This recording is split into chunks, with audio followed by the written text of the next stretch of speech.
ನಮಸ್ಕಾರ ಸ್ನೇಹಿತರೆ, ಸಿಟಿ ಅಡ್ಡ ಯೂಟ್ಯೂಬ್ ಚಾನಲ್ಗೆ ಸ್ವಾಗತ. ಇವತ್ತಿನ ವಿಷಯ IPC ಬದಲಾಗಿ BNS. ಇತ್ತೀಚಿನ ದಿನಮಾನಗಳಲ್ಲಿ ಆಗುವಂತಹ ಅಪರಾಧಗಳನ್ನು ತಡೆಗಟ್ಟಲು ಹೊಸ ಕಾನೂನುಗಳನ್ನು ಜಾರಿಗೊಳಿಸಲಾಗಿದೆ. IPC, CRPC, ಇಂಡಿಯನ್ ಎವಿಡೆನ್ಸ್ ಆ್ಯಕ್ಟ್ಗಳನ್ನು ಬದಲಿಸಿ BNS ಭಾರತೀಯ ನ್ಯಾಯ ಸಂಹಿತೆ 2023 ಎಂಬ ಹೊಸ ಕಾನೂನನ್ನು 2024 ಜುಲೈ 1ರಿಂದ ಜಾರಿಗೊಳಿಸಲಾಗಿದೆ.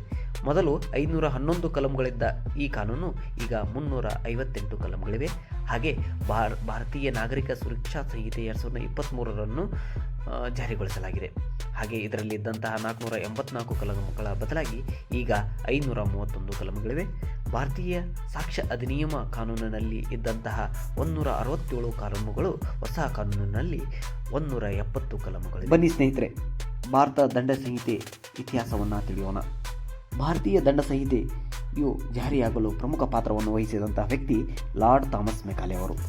1834ರಲ್ಲಿ ಮೊದಲ ಕಾನೂನು ಆಯೋಗವನ್ನು ಸಿದ್ಧಪಡಿಸಿ ಅದರ ಅಧ್ಯಕ್ಷತೆಯನ್ನು ವಹಿಸಿದಂಥ ಲಾರ್ಡ್ ಮೆಕಾಲೆ ಅವರು ಸತತ ಅಧ್ಯಯನದಿಂದ 1835ರಲ್ಲಿ ತನ್ನ ವರದಿಯನ್ನು ಗವರ್ನರ್ ಜನರಲ್ ಆಫ್ ಇಂಡಿಯಾದ ಕೌನ್ಸಿಲ್ಗೆ ಸಲ್ಲಿಸಿದರು.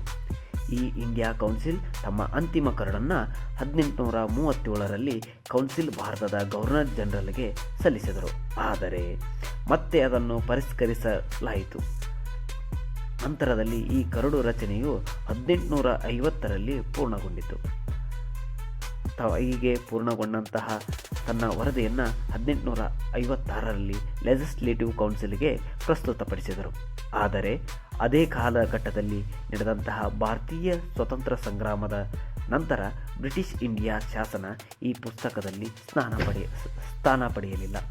ನಂತರದಲ್ಲಿ ಕೋಲ್ಕತ್ತಾ ಹೈಕೋರ್ಟ್ನ ಮೊದಲ ಮುಖ್ಯ ನ್ಯಾಯಾಧೀಶರಾದಂತಹ ಬರ್ನ್ಸ್ ಪಿಕಾಕ್ ಮತ್ತು ಲೆಜಿಸ್ಲೇಟಿವ್ ಕೌನ್ಸಿಲ್ನ ಸದಸ್ಯರಾಗಿದ್ದಂತಹ ಕೋಲ್ಕತ್ತಾ ಹೈಕೋರ್ಟ್ನ ಭವಿಷ್ಯದ ಪೂಸ್ನೆ ಎಂದು ಹೆಸರುವಾದಂತಹ ನ್ಯಾಯಾಧೀಶರು 6 ಅಕ್ಟೋಬರ್ 1860ರಂದು ಕಾನೂನಾಗಿ ಅಂಗೀಕರಿಸಲ್ಪಟ್ಟರು. ಆದರೆ ಇದು ಕಾರ್ಯರೂಪಕ್ಕೆ ಬಂದದ್ದು 1/1/1862ರಲ್ಲಿ. ಆದರೆ ವಿಪರ್ಯಾಸವೆಂದರೆ ಇದನ್ನು ಬರೆದ ಲಾರ್ಡ್ ಮೆಕಾಲೆ ಅವರು 1859ರಲ್ಲಿ ಅಕಾಲಿಕ ಮರಣಕ್ಕೆ ತುತ್ತಾದರು.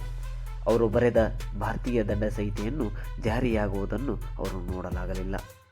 31 ಅಕ್ಟೋಬರ್ 2019ರಂದು ಜಮ್ಮು ಕಾಶ್ಮೀರಕ್ಕೂ ಕೂಡ ಈ ಕಾಯ್ದೆ ಜಾರಿಯಾಯಿತು. ಬನ್ನಿ ಸ್ನೇಹಿತರೆ, BNS ಮಾಹಿತಿಯನ್ನು ತಿಳಿಯೋಣ. ಭಾರತೀಯ ನ್ಯಾಯ ಸಂಹಿತೆಯು 12/12/2023ರಂದು ಈಗಿನ ಭಾರತದ ಗೃಹ ಮಂತ್ರಿಗಳಾದ ಅಮಿತ್ ಶಾ ಅವರು ಪರಿಚಯಿಸಿದರು. ಇದರ ಸಂಪೂರ್ಣ ಜವಾಬ್ದಾರಿಯನ್ನು ಸಂಸದೀಯ ಸ್ಥಾಯಿ ಸಮಿತಿಯು ವಹಿಸಿಕೊಂಡಿತ್ತು. 20/12/2023ರಂದು ಬಹುಮತದ ಧ್ವನಿಮತ ಅಂದರೆ ಮೆಜಾರಿಟಿ ವಾಯ್ಸ್ ವೋಟೆಡ್ ಮೂಲಕ ಇದನ್ನು ಲೋಕಸಭೆಯಲ್ಲಿ ಅಂಗೀಕರಿಸಲಾಯಿತು. ಅದೇ ತರನಾಗಿ 21/12/2023ರಂದು ರಾಜ್ಯಸಭೆಯು ಕೂಡ ಇದಕ್ಕೆ ಅಂಗೀಕಾರವನ್ನು ನೀಡಿತು. ನಂತರದಲ್ಲಿ ಇದನ್ನು ರಾಷ್ಟ್ರಪತಿಗೆ ಕಳಿಸಲಾಯಿತು. ರಾಷ್ಟ್ರಪತಿಯವರು 25/12/2023ರಂದು ಈ ಕಾನೂನುಗಳಿಗೆ ಅನುಮತಿಯನ್ನು ನೀಡಿದರು. ಇಷ್ಟು ವರ್ಷಗಳ ಕಾಲ ಅಜ್ಜ ನೆಟ್ಟ ಆಲದ ಮರದ ಹಾಗೆ ಬ್ರಿಟಿಷರು ಬಿಟ್ಟು ಹೋದಂತಹ ಕಾನೂನುಗಳನ್ನೇ ಬಳಸಿಕೊಂಡು ನ್ಯಾಯವನ್ನು ನೀಡಲಾಗುತ್ತಿತ್ತು. ಆದರೆ ಇನ್ನು ಮುಂದೆ ಭಾರತೀಯ ನ್ಯಾಯ ಸಂಹಿತ, ಭಾರತೀಯ ನಾಗರಿಕ ಸುರಕ್ಷತಾ ಸಂಹಿತ ಮತ್ತು ಭಾರತೀಯ ಸಾಕ್ಷರತಾ ಅಧಿನಿಯಮದ ಮೂಲಕ ಹೊಸ ಕಾನೂನುಗಳನ್ನು ಪರಿಚಯಿಸಲಾಗಿದೆ.